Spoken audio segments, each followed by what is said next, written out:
আমি ভাবতাম আমি ভাবতাম তোমার অস্তিত্বহীন এক ফালি রোদেও আমার সমস্ত ভুবন থমকে যাবে।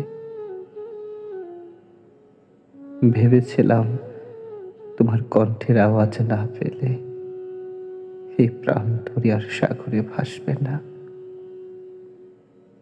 তোমার চোখের নীরব প্রশ্রয় না পেলে আমি হাসতে ভুলে যাব, আমি কাঁদতে ভুলে যাব,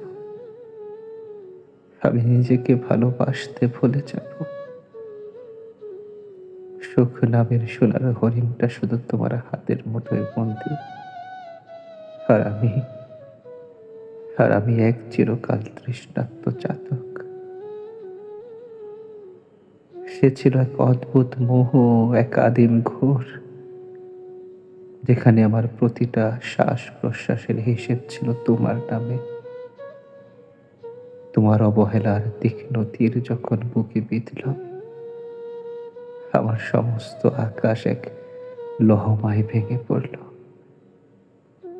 আমি মরতে চেয়েছিলাম, আমি নিঃশেষ হতে চেয়েছিলাম। তোমার হীর্ণয় জগৎটাকে নরক ভেবেছিলাম। কিন্তু কি আশ্চর্য,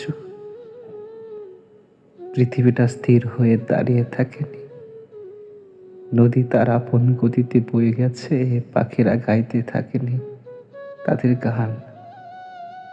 শুধু আমি শুধু আমি এক কোণে পড়ে থাকা ভাঙা আয়নার মতো নিজের টুকরোগুলোকে করিয়ে তুলতে লাগলাম।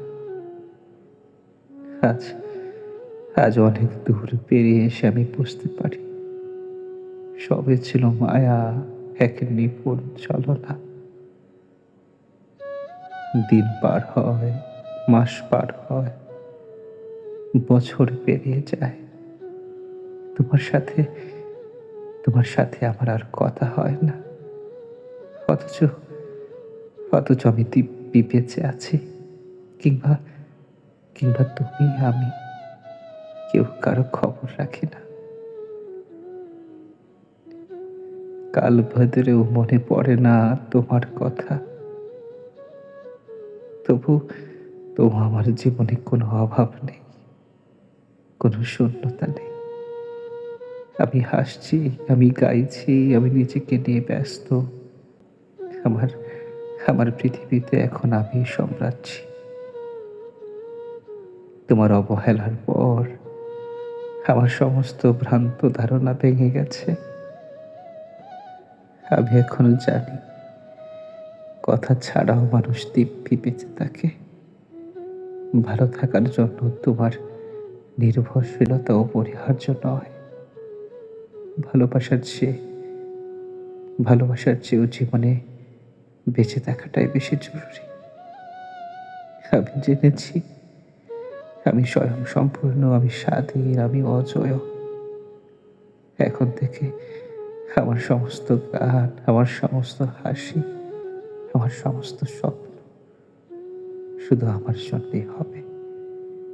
ভালোবাসার চিরকালীন মায়া কাটিয়ে আমি এখন স্বাবলম্বী। আমি আমি এখন স্বাবলম্বী।